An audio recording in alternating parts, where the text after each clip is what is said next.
At the time when Caesar's hand had already healed, the summer solstice celebration began in Alpentus, where the duke's estate was located. The prince, who had never been to a festival, began to ask his friends how it all happened. Helena told them not to disturb them as she was conducting swordsmanship training for Leonard at the time. As it turned out, she also did not want to go to the festival.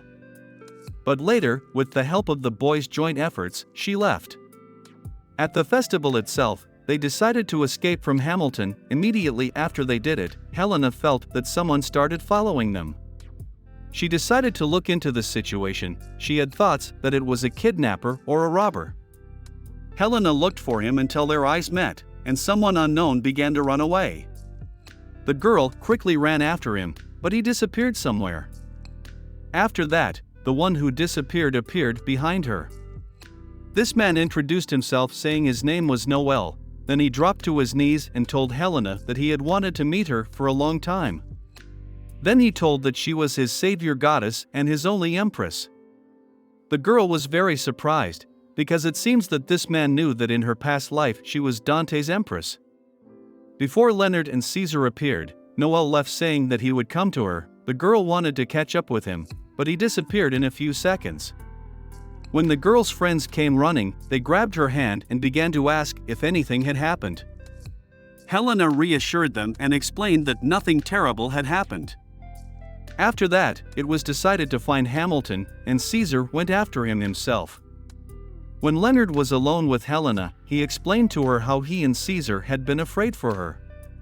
The girl was once again convinced that her brother was just an angel. They started hugging and Helena thought Noel was just crazy. At that moment, she thought that everything was fine, because now she did not have the feeling that someone was watching her, but she remembered that this feeling disappeared from her when Caesar left.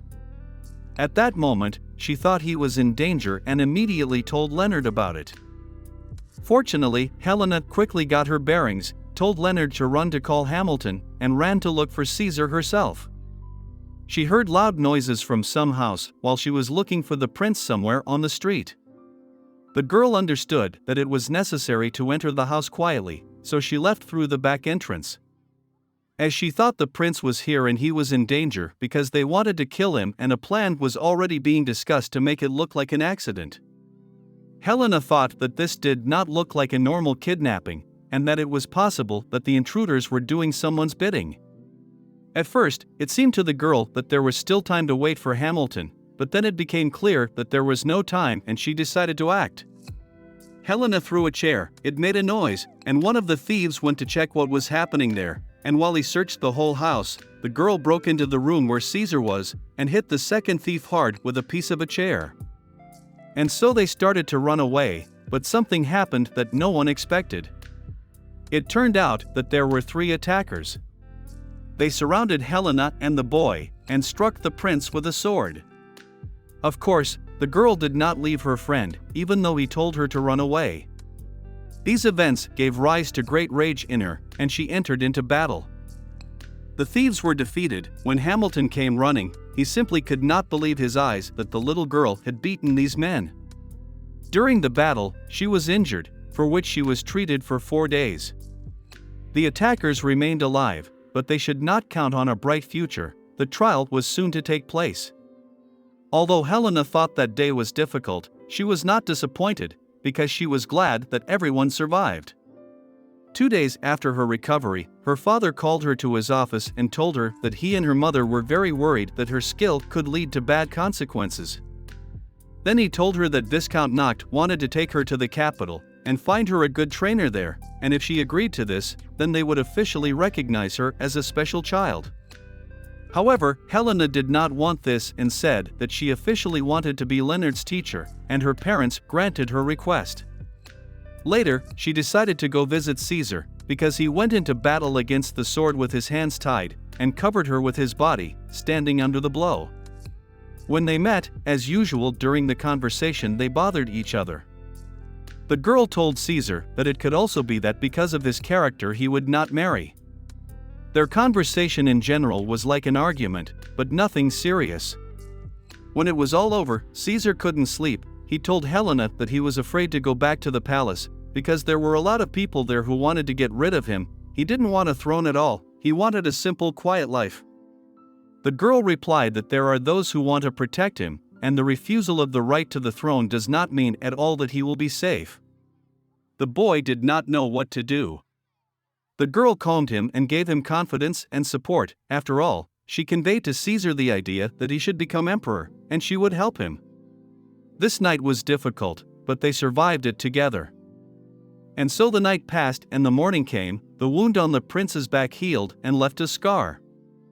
It was already time for the prince to return to the palace, and Hamilton, to the last, asked Helena to go to the capital.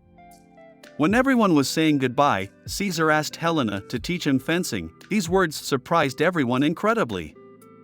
Helena asked how it should happen if she did not go to the capital, and Caesar replied that if the Duke did not mind, he would come every summer.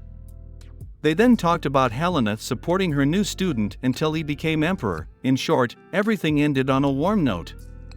The following events take place 3 years after they met. Leonard and Helena received a letter from Caesar, in which, as usual, there was no hint of goodwill, but it said that he would come next month, and this would already be their 4th summer together. The following events take place when Helena went to the blacksmith to pick up her order. After Leonard won several regional competitions, the girl began to be called Lady Instructor, so she was now often greeted as such, but not about that now. The order was already ready. During the inspection, Helena found out that yesterday a subject of the Farrell family came to the forge and wanted to meet with her. This family is looking for a trainer who could train their young master, and Helena is the best trainer in the region, so there is nothing surprising here. Helena remembered how that master of theirs had bullied her last year and told her that she would not train him and asked to convey that he should give up swordsmanship and play with dolls. Meanwhile, she really liked the product. It was perfect for self-defense.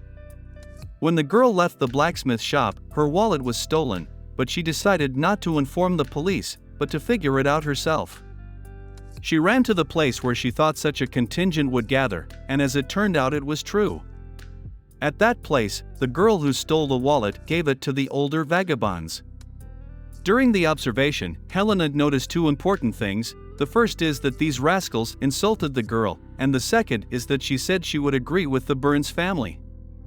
It was strange, because Helena knew about the Duke of Burns, and surprisingly this girl looked like him. She had suspicions that this was an illegitimate daughter. And then the moment came when the older vagabonds began to discipline the little thief. At that moment, Helena intervened, dispersed those scoundrels, and took her wallet. Only she and that little thief remained, who also wanted to fight. Helena set clear conditions for her. If that thief wins, she takes the wallet and all the money, and if not, she becomes Helena's servant. And as a result, she became Helena's servant. And it was expected. It turned out that this girl's name is Tara, her mother is dead, and she doesn't even know her father Herzog. Helena gave her a new name. Now her name was Agathe. Helena essentially took this girl under her care. She had such a desire because in her past life, she experienced the same thing. Agathe, who was 12 years old, quickly mastered everything and had a good reputation among the servants, but in Helena's opinion, the extent to which she got into it was too much, to the point that Agathe even started holding the ledger for her. It confused her, but Leonard reassured her that it wouldn't happen anytime soon. The following events take place when Caesar returns to the duchy, and as it turns out he has become a real giant, but still gets punched in the stomach by Helena for putting his giant hand on her head. And after that came the moment of getting to know the new maid. Caesar did not like her very much. Further events take place in the guest room, and in Caesar's opinion, his room. Helena tried to find out the reasons why Caesar did not like Agathe, but she did not succeed. She was surprised by the hips of the prince. It was not clear where so many muscles came from. Helena wanted to touch them, but the prince was afraid and did not let her do it. After that, Agathe brought tea, and she and Caesar had a battle for Helena's attention. And at first this fight was won by Agathe, but then the prince still agreed to let his thigh be touched and for a short period of time won the attention of Helena, but then she left that room alone, leaving the frightened Agathe and Caesar. It turned out that Helena was ashamed of her student, and it would take a long time for her to get used to the fact that Caesar was already such an adult. After what happened, Helena began to avoid the prince and could not even look him in the eye. She could not understand how it happened that she was not comfortable with the development of a relationship with a friend. It seems to her that this is the most pathetic thing that happened in her second life. The following events took place at night. Helena heard some sound from the window and went to check what was happening there. As it turned out, it was Caesar who wanted to talk to her.